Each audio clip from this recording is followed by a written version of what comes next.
Cái nồi mọi người thấy cực kỳ to luôn. Còn đâu là cô bán suốt luôn. Ôi ôi ôi ôi.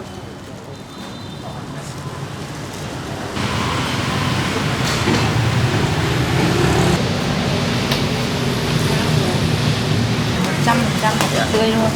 Đấy, còn chi nữa. Xin chào buổi chiều tối mọi người nha. Anh chị các bạn thân mến, thì bây giờ là khoảng tầm 16 giờ chiều ở quận Gò Vấp mọi người. Hiện tại thì mình đang có mặt ở địa chỉ là 391 Nguyễn Hữu Quanh, quận Gò Vấp nha. Cái món ngày hôm nay mình chia sẻ đến mọi người đó chính là phở Trang. Đây, phở Trang mọi người, một trong những quán phở ngon nổi tiếng lâu đời ở quận Gò Vấp này luôn á. Không gian thì mình vào thì rất là rộng rãi luôn. Ngoài mình ngồi ở phía trước thì còn có một cái phòng máy lạnh phía trong nữa. Mình rất là bất ngờ về cái không gian và cái quán phở ở đây. Chủ yếu là phở bò thôi mà một ngày mọi người có thể thấy là bán rất số lượng này mọi người, tới hơn một con bò luôn. Thì nãy giờ mình tới là mình quay, mình chưa có quay địa chỉ mà mình quay cái khâu dứt thịt ra rồi đó. Rồi mình sẽ vào mình quay lại mình chia sẻ cho mọi người về cái quán phở Trang ở đây coi như thế nào cho mọi người tham khảo nha. Đây cái nồi này là Dạ. Ủa mọi người thấy nguyên một cái nồi to, mình sẽ vào mình nhờ cô quay chia sẻ cái này là cái gì? đây là cô đang hầm. Trời ơi, cái này là cái gì cô? Cái này là cô đang hầm thịt. Hầm thịt mình hầm lâu chưa cô? Cô hầm là khoảng 2 tiếng rưỡi. 2 tiếng rưỡi rồi. 2 tiếng rưỡi. Nó khoảng bao lâu nữa thì chín cô? Thì là 2 tiếng rưỡi, cô hầm 2 tiếng rưỡi xong cô để khoảng nửa tiếng nữa là khoảng 3 tiếng đến 4 tiếng mới được một nồi. Dạ, 4 tiếng là một Tại nồi. vì nhà cô là dùng là toàn là thảo dược, không có cái gì là hóa chất, không Dạ. có cái gì cho nên nó lâu chín. Dạ. Ủa mình cái nồi này cũng thấy nó to quá trời, là bao nhiêu lít hả cô? 500. 500 lít. Dạ. Là mình hầm là khoảng được bao nhiêu ký ha? Khoảng hơn 100 kg. 100 ký. Là chỉ có thịt thôi. 150, thịt không thôi là 150. Dạ. Đấy. Rồi ở bên này con thấy bên này. Đây là sườn với 150. Dạ. Nói Sườn. chung là mỗi một cái là cô hầm một nồi. Dạ. Tức là sườn một nồi và cái gì cũng làm một nồi hết. Đấy. Sườn một nồi, thịt một Sườn nồi. một nồi, thịt một. Có hầm rồi. Hầm rồi. Cô mới vớt đây. Dạ. Bây giờ mình vớt thịt Dạ. rồi. Trong cái tủ này là cái gì đó cô? Cái tủ cũng là sườn. Sườn này là cô để chế biến. Đó, cô cắt ra rồi thì cô để chế biến để bán làm nấu mang về. Đó. Dạ. Đấy. Ủa, ở đây mình ngoài phở bò mình có sườn nữa là mình bán cái gì cô? Sườn cô bán lẩu mang về. Lẩu mang về. Ăn làm lẩu. Dạ. Tức là ai mua lẩu tùy theo người ăn. Dạ. Tức là 200, 300 cũng có người ta mua 500, 700 cũng có. Đấy đó. Dạ. Thì nói chung là người ta mua bao nhiêu theo ý muốn của khách hàng. Dạ. Cô bán theo ý của khách hàng. Tức Cái là số lượng cũng như vậy thì cũng khoảng con bò luôn. một ngày cô bán một con. Một con bò. Một con mà khoảng trên một con cũng có. Dạ. Trời ơi, quá trời. Dạ. Rồi giờ là để chuẩn bị cô vớt sườn ra. Xương vớt thịt ra. Đó mình sẽ quay tổng quát cho mọi người xem nè. Trời ơi, cái nồi mọi người thấy cực kỳ to luôn.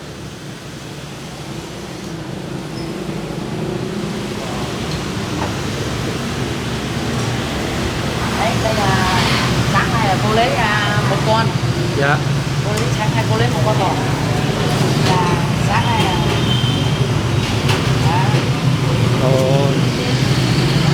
nói chung là khách hàng ở đây ăn thì ai cũng. Ủa mình một ngày mình bán với số lượng vậy thì mình bán khoảng thời gian như thế nào hả con?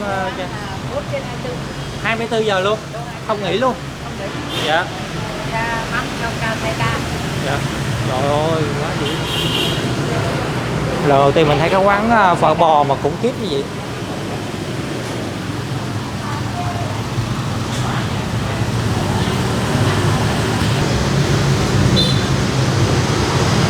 Một ngày là mình luộc khoảng bao nhiêu lần như thế này hả cô hả? Một ngày là cô luộc là 4 nồi. 4 nồi. 4 nồi là từ gân cho tới thịt cho tới sườn. Vậy là nếu một cái loại là mình luộc một nồi như vậy luôn. Đúng rồi. Dạ. Mỗi một loại là cô luộc một nồi. Dạ. Thịt cô luộc một nồi, gân cô luộc một nồi. Đấy đấy. Mỗi một loại cô luộc một nồi. Dạ. Thì mấy cái số lượng thì mới hết được. Chứ Dạ. không là luộc chung là không hết. Đó. Người ta ăn ngay là cô cũng thái ngay được. Dạ. Đấy. ta ăn ngay là cô không thái liền là thà thịt nóng luôn. Wow. Những cái miếng thấy rất là to luôn. To luôn. Tại vì nguyên một con bò. Nói chung là hôm nay là cái đầu cô lại không luộc ấy. Cái đầu hôm nay cô để lại, cô lại không luộc. Đó, tại vì có khách đặt là cô để. Cái nước này thì có dùng là nước mẫu luôn. Cái nước này là cô dùng để bán phở thì nước nó mới ngon được. Cô bán hoàn toàn bằng nước xương không. Hoàn toàn cô bán bằng nước xương. Một nồi 500 lít này một ngày là cô xài hết một nồi. Ngày mai cô lại, hôm nay cô hầm là cô lại bán ngày mai. Đó, vậy đó. Cô bán là mình bán được lâu chưa cô ha? Cô bán là nói chung là nếu theo phở nhà cô ở đây là tới từ đời bà cụ là tới hơn 100 năm. Trời, là lúc trước là cô bán ở đâu hay là Lúc trước là ngày xưa là cái gốc của nó ở Lam Kỳ Khởi Nghĩa. Dạ. Là cái nhà nó nhỏ nhỏ thôi. Dạ. Mà đời bà cụ là bán ở đó. Xong về sau này là con cháu vô là bắt đầu mới mở ra các tiệm. Đấy. Đấy mới mở ra các tiệm. Cái đời cô là đời thứ mấy rồi? Đời cô là đời thứ ba. Đời thứ ba rồi. Hơn 100 năm rồi đấy. Là lúc trước là mình bán ở Sài Gòn hả cô? Toàn bán ở Sài Gòn này thôi. Dạ. Không có đi đâu cả. Trước nói chung là cô cũng mở, nhà cũng mở rất là nhiều. Đấy, nhưng mà về sau này là nói chung ngày nào cũng bán, không ngày nào nghỉ. Dạ. Chỉ có mỗi Tết là nghỉ ngày mùng 1, chiều 30 ngày mùng 1 thôi. Còn đâu là cô bán suốt luôn. Ôi, ôi, ôi, ôi.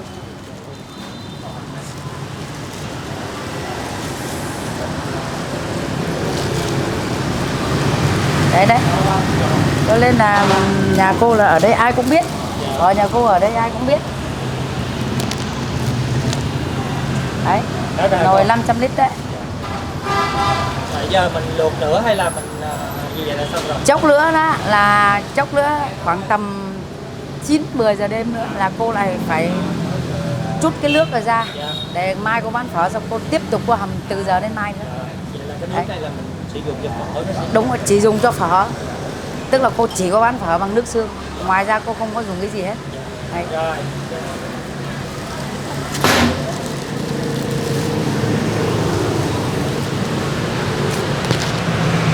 Một cái xương này của cô thấy nó to như vậy mình làm sao mình Cô cắt phải ra cắt mình ra, chưa? phải cắt ra đây, cắt nhỏ như vậy. Đó, À. cắt nhỏ như vậy. Thế xong mà cắt nhỏ như thế là để ra mới vào chế biến. Dạ. Cô mới chế biến là cho vào kia luộc lên là người ta ăn lẩu. Dạ. Thế mà khách hàng ai kêu phở sườn cô vẫn bán ở đây. Phải sườn Ví lắm dụ được. như cái chú kia chú ăn tô sườn. À dạ.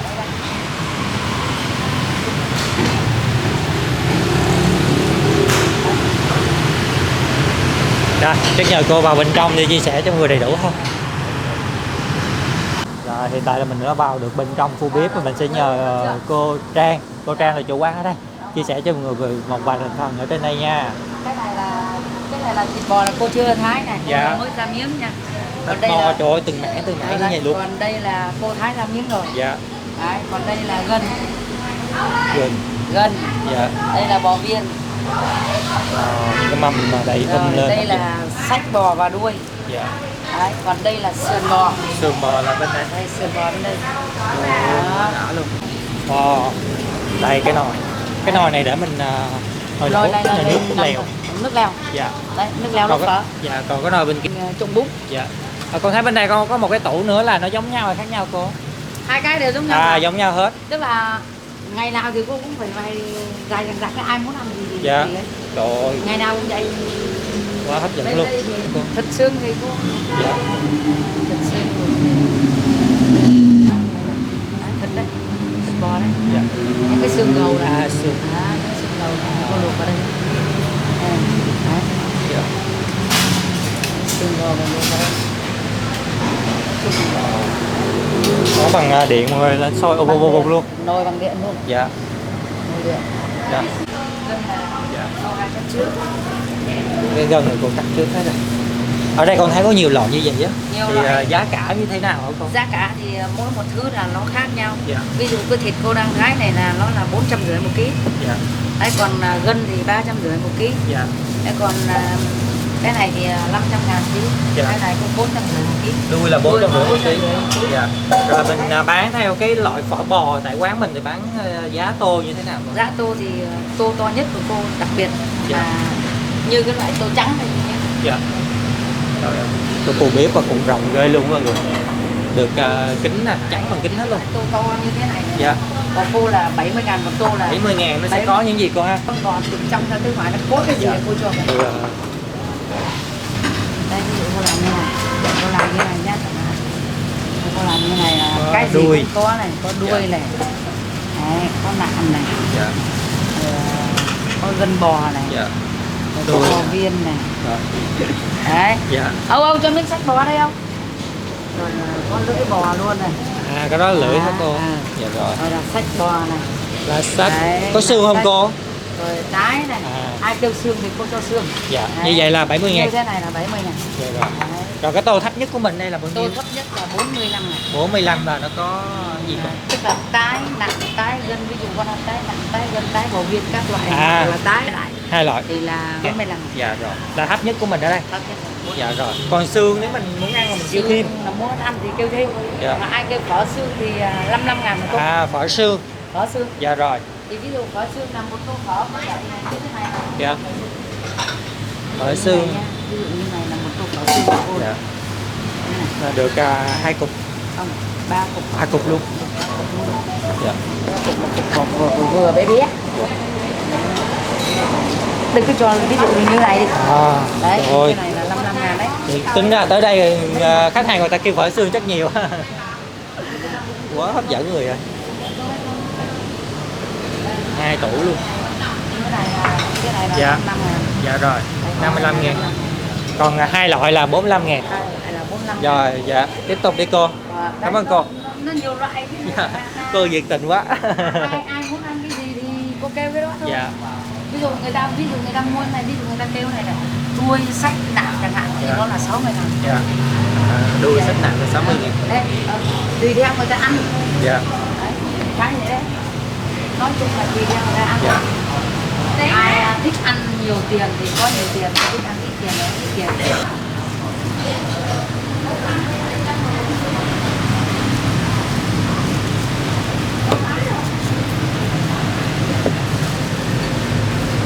Màu sắc miếng thịt là mọi người nhìn cái mâm đã ghê luôn. Đặc biệt mình thấy cô chủ quán này rất là dễ thương nha. Ba mươi Dạ. cô là mấy chục năm trong nghề rồi. Dạ. Cho nên là bây giờ là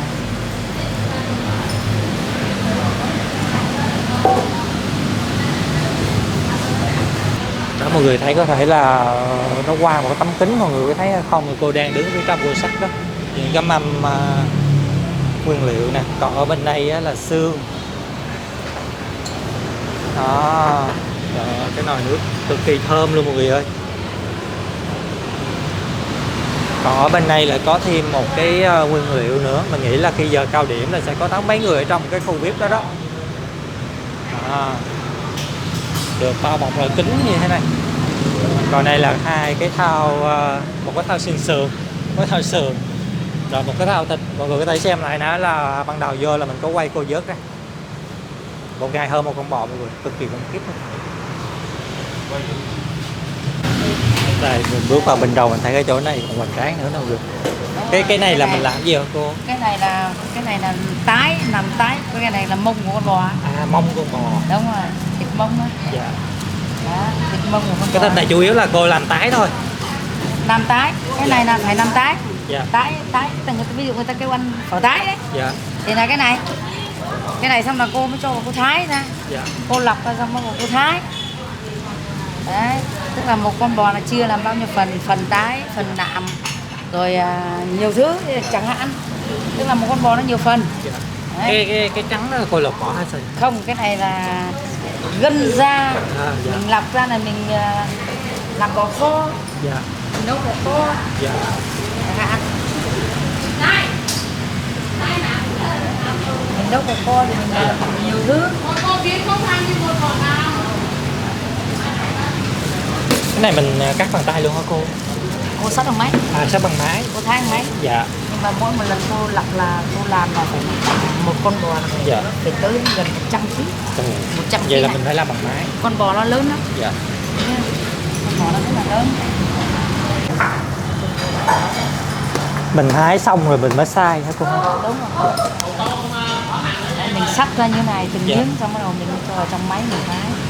Mình sẽ cắt những cái gân trắng nó đi. Bỏ cái này để có bỏ cái này ra hết. À dạ. Ê, này con ăn tái nó không dai. Dạ. Đấy. Đấy. Cái đó là mình sẽ bán cho. Cái này cô sẽ kho. bán, cô làm bò kho. Dạ. Tức là cô nấu bò kho. Đấy. Hoặc là bán cho người ta về người ta làm lẩu. Dạ. Rồi. Đó.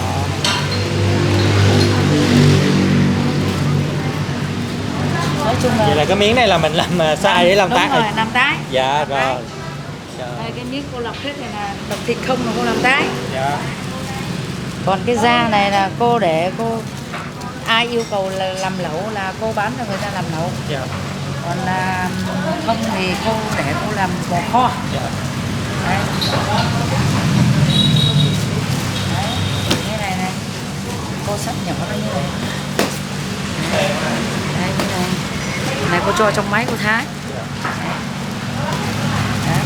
Đấy. Chứ mình không để được miếng lớn mình. Miếng lớn thì chỉ có thái bằng tay thôi. Còn thái máy thì cô phải sắt ra như này. Dạ. Cô sắt ra như này thì nó cũng ra từng miếng nhỏ nhỏ dạ. nhỏ này. Trời, nhìn thịt tươi ghê luôn ha. Ừ. Thịt tươi. Dạ. Bước vào quán coi là con nghe mùi thơm của bò lên. Đấy.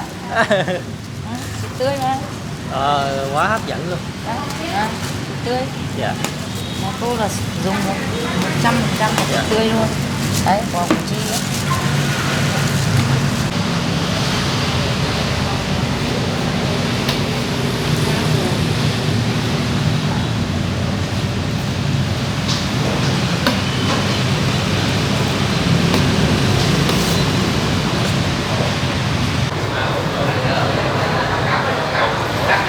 Mình cực kỳ ấn tượng là cái khâu mà chế biến á.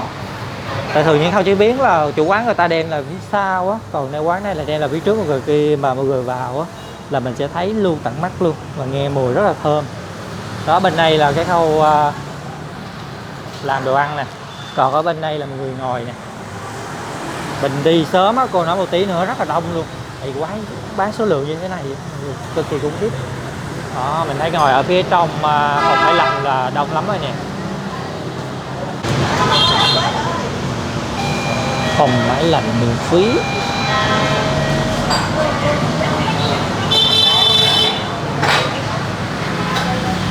Đây này lên tới đây hả? Dạ, cảm ơn anh. Dạ. VNLT hôm nay tới đây. 55.000 được. Rồi mình thấy thịt cũng nhiều.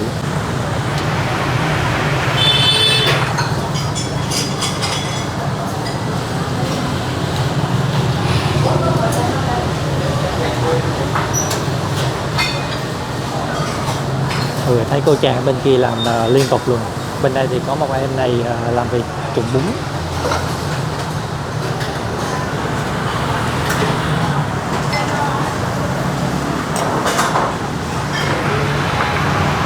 Đây tất cả đều sử dụng bằng điện hết mọi người. Đây có một cái hộp điện.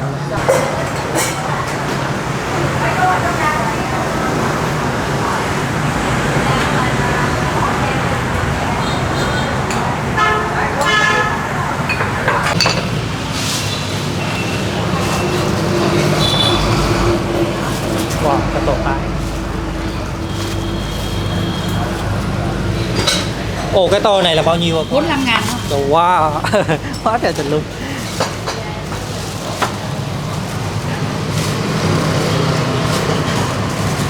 Tôi em bé này là 40 này. Dạ, tôi em bé. Thấy tôi em bé mà cũng rất là nhiều thịt luôn. Dạ.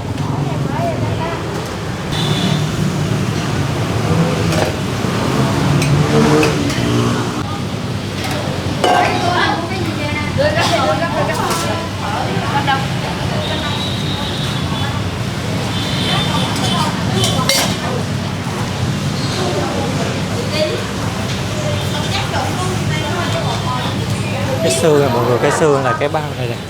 Rồi nó nóng lên không mới cho qua cái thao kia. 55 nghìn. Dạ. Đó, này xong rồi này đi Cái này nào. là mình đang quay cô bán cho khách.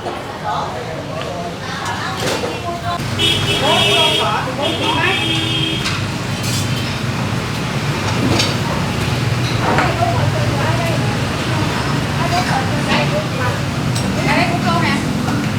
Đó của cô đó có luôn á. Món đi trà đá luôn ấy ơi.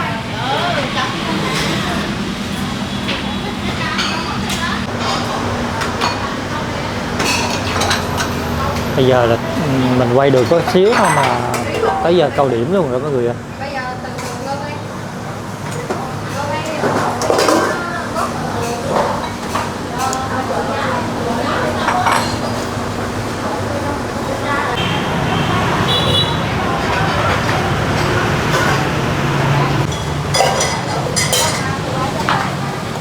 Người ta đang làm tới giấy 2 hủ tiếu bò kho, kiểu gì cũng phải làm tới giấy. Cái đó mà con hoài. Cứ ghi ra cái để đó.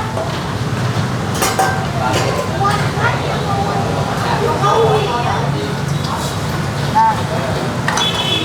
Đó là làm 2B nha, 2B á. Cái đó 2B nha. Hủ tiếu tái viên. Nó to hủ tiếu. Còn 45.000 quá hấp dẫn luôn mọi người ạ.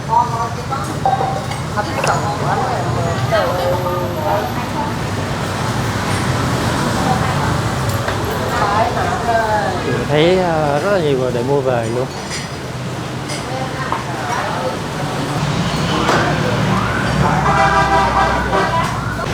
Mọi người thấy là ở phía trong và phía trong còn mấy lần cung hết bàn rồi. Hiện tại là mình ra cái bàn trước luôn, bàn đầu tiên luôn mọi người. Đó, mình có còn một góc này nữa thôi à. Và mình đã kêu được một phần, mình kêu vừa tái và vừa xương á, là nó một cái phần của mình kêu là chỉ có 55.000 thôi. Và đặc biệt khi mà người mà tô ở đây giá cũng từ 45.000 à, tái đó mọi người. Ồ, quá trời thịt luôn. Còn này là xương nói xương thôi chứ mình thấy cũng thịt nhiều lắm luôn. Đây, được 2 cục. Đó, hấp dẫn và cực kỳ thơm luôn. Ở đây có một cái hũ tỏi nè. Đây là trên cái bàn. Quán này cực kỳ đông. Rồi, thưởng thức mọi người ạ. Bây giờ là mình sẽ thử cái nước phở bò. Ở đây có như nào mọi người thấy cái màu nè, khá trong và có một cái lớp ván bọ ở trên. Và mình cảm nhận cái mùi rất là thơm luôn. Trời ơi, vị ngọt thanh và có béo, vị béo đó mọi người.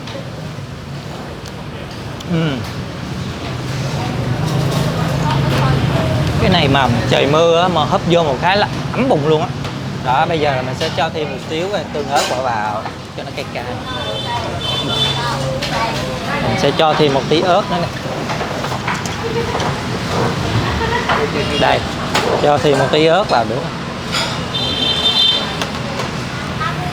Để mình kích thích vị giác á, thì cho thêm một xíu chanh. Mọi người tùy theo khẩu vị và sở thích nha. Nhiều người không thích ăn chanh vào phở bò đó.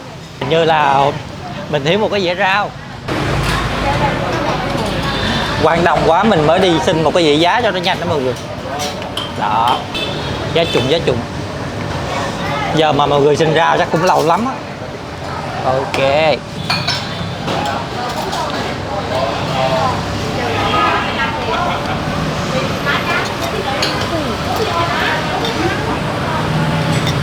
Đau bụng quá.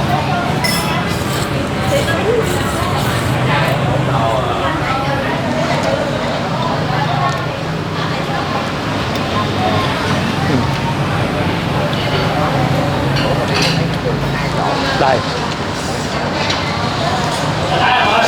Đấy, mình sẽ chấm nha.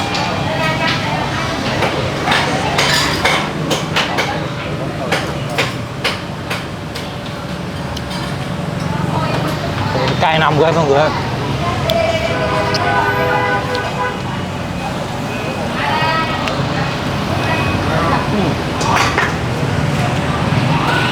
Nếu mà mọi người đi trong cái thời gian này á, tại phía trước nó đang đào cống á, cái mùi hôi của cống nó hơi bốc vào một xíu.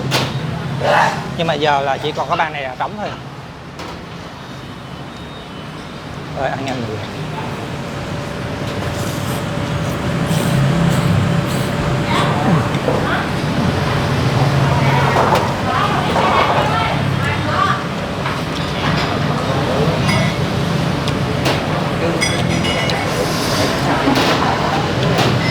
Thịt bò này rất là đậm đà mọi người đó, mùi bò rất là nồng lên. Cay quá nhưng mà nó nồng, nồng cay thơm.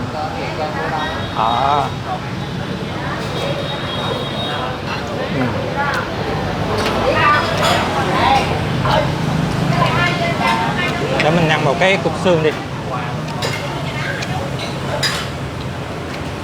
Đây. Cái cục này á, cái cục bên đây là thịt nhiều hơn. Đây cục xương này á, mình có thể ăn sụng được. Mình sẽ ăn sụng.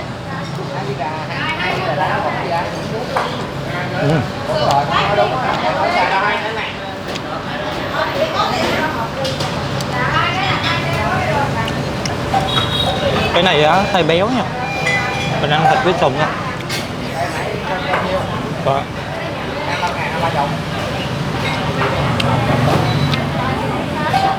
Thịt cực kỳ mềm mọi người ơi, không mà bị dai. Đó, đây.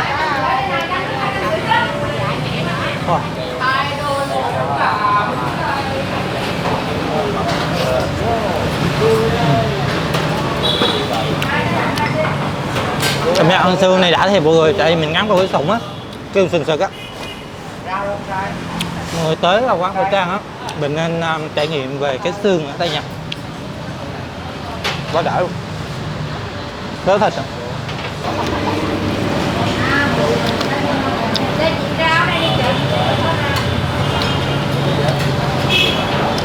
Cái miếng sụng này không có cứng đâu mọi người, cái giòn á.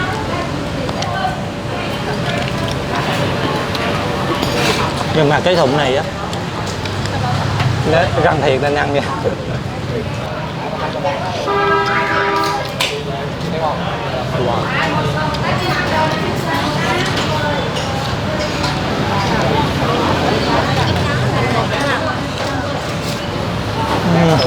Quá hấp dẫn luôn.